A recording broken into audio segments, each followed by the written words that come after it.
রাসূল সাল্লাল্লাহু আলাইহি ওয়াসাল্লাম বলেন, মা মিন নাবিয়্যিন, এমন কোন নবী নাই ইল্লা উতিয়া মিনাল আয়াতি মা মিথলুহু আমানা আলাইহিল বাশার, যাকে আল্লাহ এমন নিদর্শন দেন নাই যে নিদর্শন দেখে লোকেরা ঈমান আনবে। এরপর নবীজি বলেন, আল্লাহ আমাকে যে নিদর্শন দিয়েছেন সেই নিদর্শন হলো এমন ওহী, যে ওহী আল্লাহ আমার উপর নাযিল করেছেন।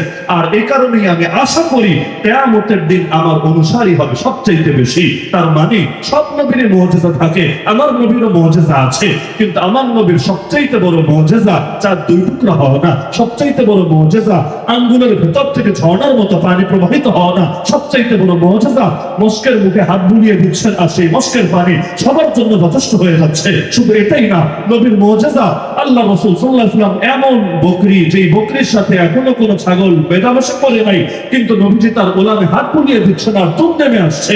এগুলো না, আল্লাহ নবীর সবচেয়ে বড় মুজিজা কোরআন।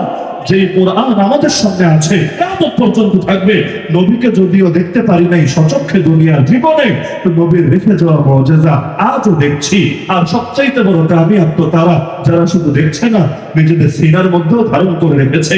আর আমরা তো স্বপ্ন দেখি সেই দিন বেশি দূরে না, যেই দিন এই নবীর রেখে যাওয়া মুজিজা দিয়ে বাংলাদেশেও শাসন কার্য শুরু হবে। আল্লাহ রাসূলকে চেনাটা তো বড় দুষ্কর ছিল না তাদের জন্য, কিন্তু এরপর সবসময় লেগে থাকলো কেন এভাবে নবীজির পেছনে?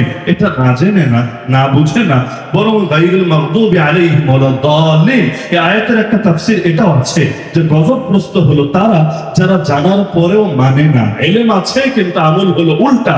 আর আদ-দাল্লিন, বিপদগামী হলো তারা যারা জানেও না, না জানার কারণে মানেও না, মানতে পারেও না। এর মধ্যে আল্লাহ সবার আগে উল্লেখ করলেন গজবগ্রস্তদের কথা। তার মানে যারা জানে না, মানে না, ওরাও খারাপ, কিন্তু যারা জানার পরেও মানে না, ওরা হলো সবচাইতে নিকৃষ্ট খারাপ। আপনি কারে কি বুঝাবেন? এই বাংলাদেশে কোন সুদখোর জানে না সুদ হারাম? বাংলাদেশে কোন বেশ্যা জানে না বেশ্যাগিরি হারাম? বাংলাদেশে কোন গায়ক জানে না এভাবে গান বাজনা করা হারাম? আরে বাংলাদেশে নতুন করে কি ফতোয়া দিবেন আপনি? এই সরকারগুলো যে পতিতাবৃত্তি চালু করে দিয়েছে, পতিতালয়গুলোকে লাইসেন্স দিয়ে রেখেছে, ওরা জানে না পতিতালয় হালাল নাকি হারাম, এর দ্বারা উপকার নাকি ক্ষতি, এই দেশের অর্থনীতির ভিত্তি যে সুদকে বানিয়ে ফেলেছে, ওরা জানে না সুদ মানেই বৈষম্য। এই যে বৈষম্যের বিরুদ্ধে এত আন্দোলন, এত আন্দোলন, সেই ভাষা আন্দোলন থেকে শুরু করে ৭১-এর যুদ্ধ তো বৈষম্য, বাঙালি আর অবাঙালি বৈষম্য দূর করার জন্য, ২০২৪-এর আন্দোলন সেই বৈষম্য দূর করার জন্য। অথচ কোন দেশের অর্থনীতিতে সুদ যদি থাকে, আল্লাহ জাতে পাকের কসম করে বলা সম্ভব, ওই দেশে ধনী আর গরিবের বৈষম্য খালি বাড়বে আর বাড়বে আর বাড়বে।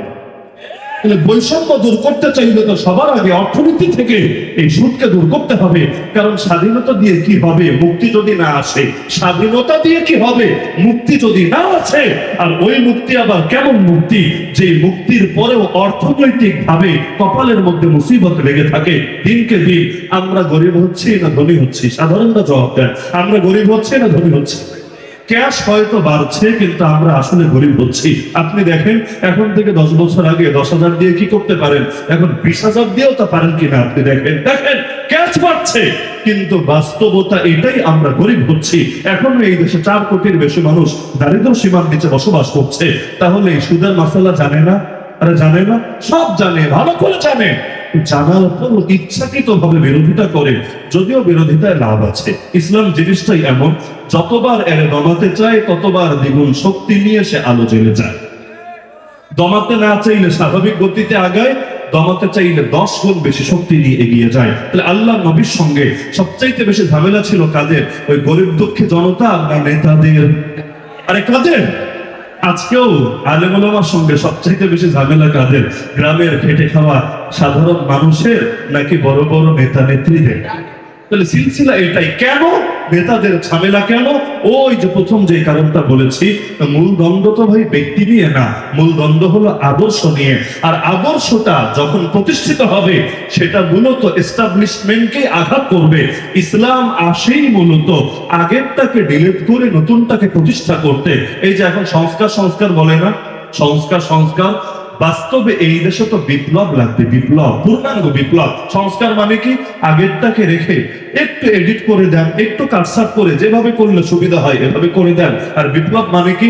আগেরটারে ধরে এই যে টিস্যুর মতো ডাস্টবিনে ছুঁড়ে ফেলেন, নতুন আরেকটা নেন। তো ইসলাম এমন একটা ধর্ম যেখানে সংস্কারটা এতটা পূর্ণাঙ্গ, যেখানে একটা যদি জিন্দা হয় এর বিপরীতটা মুর্দা হয়। এজন্যই আগে বলি লা ইলাহা, পরে বলি ইল্লাল্লাহ। লা ইলাহা মানে কি? আগে সব বাতিল খোদারে তালাক দেই, ইল্লাল্লাহ বলে আমি তো শেষ করবো, আগে তো ঠিক আছে। আখিরু দাওয়ানা আলহামদুলিল্লাহ রাব্বিল আলামিন। আমি তো বয়ান শুরু করার আগেই বলেছি যে হুজুরকে বসিয়ে রেখে কষ্ট দিব না। আর আমার বয়ান ছিল 10:30টায়, সেই হিসেবে শেষ হওয়ার কথা 11:30টায়। আর কর্তৃপক্ষ উনাকে বারবার চাপ দিচ্ছে যে হুজুর আসতে দেরি করছে, আপনি আসেন না, অথচ আমার বয়ানের টাইম 10:30টায়। তা আমি দেরি করলাম কোথায়? তো এমনি আলোচনা শেষ পর্যায়ে ছিল, 2টা বাক্য হয়তো বাকি ছিল, সেটা আপাতত রেখে দিলাম। তা কর্তৃপক্ষ খুশি থাক। আখিরু দাওয়ানা আলহামদুলিল্লাহ রাব্বিল আলামিন। একজন উঠবেন না, কারণ আমার সুযোগ থাকলে আগামীকাল জুম্মার তারা না থাকলে আমি নিজেও হযরতের বয়ান ফাস্টুল্লাহ শুনতাম। আমি শুনি, এমনিও শুনি, কারণ তার বয়ান এটা কোনো বয়ান না, এটা ইলমের একটা ক্লাস। বাংলাদেশে যদি এই ধারাটা চালু হয়, ওই গাঁজাখুরি, কেচ্ছা কাহিনী, আদিব জাল হাদিসের প্রশ্ন, এগুলো যদি বন্ধ হয়, এটাও একটা বিপ্লব হবে ইনশাআল্লাহ ওয়াজের অঙ্গনে। আমি মনে করি ঘরে ঘরে যদি আরিফ বিন হাবিব জন্ম হবে, অন্তত প্রতিটা জেলায় একজন করে আরিফ বিন হাবিব থাকবে ইনশাআল্লাহ। এই দেশে ওয়াজের মাধ্যমে হেদায়েত ব্যাপক থেকে ব্যাপকতর হবে ইনশাআল্লাহ। ইলমের ক্লাস করতে রাজি আছেন না? এই রাতের মধ্যে কেউ যদি সামান্য টাইম ইলম শেখে এবং শেখায়, সারা রাত জেগে জেগে ইবাদত করার চাইতে বেশি সওয়াব হয়। তাদারুসুল ইলমি সাআতুন মিনাল লাইল খায়রুম মিন ইহইয়াহা। তো যতক্ষণ বসবেন এই নিয়তে, তাহাজ্জুদ পড়লে এই টাইমে যে সওয়াব পেতেন তার চাইতেও বেশি সওয়াব পাবেন ইনশাআল্লাহ। আর যদি আমল করেন তাহলে তো পুরাই সোনায় সোহাগা। তো একজন উঠবেন না, আমার সাথে কেউ মুসাফাহা করার চেষ্টা করবেন না। সবার জন্য দোয়া থাকবে, মহব্বত থাকবে, কিন্তু প্রত্যেকে একদম শেষ মুহূর্ত পর্যন্ত প্রতিটা কথা শুনবেন, শুনে শেষ না, দিলের মধ্যে গেঁথে রাখবেন এবং জিন্দেগিতে আমলে আনার চেষ্টা করবেন। মনে থাকবে তো ইনশাআল্লাহ। আর হাদিসেও আছে, কেউ যখন কাউকে মহব্বত করে সে যাতে তাকে জানিয়ে দেয় সে তাকে মহব্বত করে। তা আগেও জানিয়েছে, এখন আপনাদেরকে সাক্ষী রেখেও জানাই, আল্লাহি ইন্নী লা উহিব্বুকুম ফিল্লাহ। আল্লাহর জন্য আমরা আরিফ বিন হাবিব ভাইকে মহব্বত করি। আল্লাহ তাআলা তাকে নেক হায়াত দান করুন, সুস্থতার হায়াত দান করুন। তিনি যে মিশন নিয়ে নেমেছেন, খালি ওয়াজ করার জন্য না, ওয়াজে বিপ্লব ঘটানোর জন্য, তার জীবদ্দশাই এই মিশনকে সফল দেখে যাওয়ার তৌফিক দান করুন। আমিন। ওয়া আখিরু দাওয়ানা আলহামদুলিল্লাহি রাব্বিল আলামিন।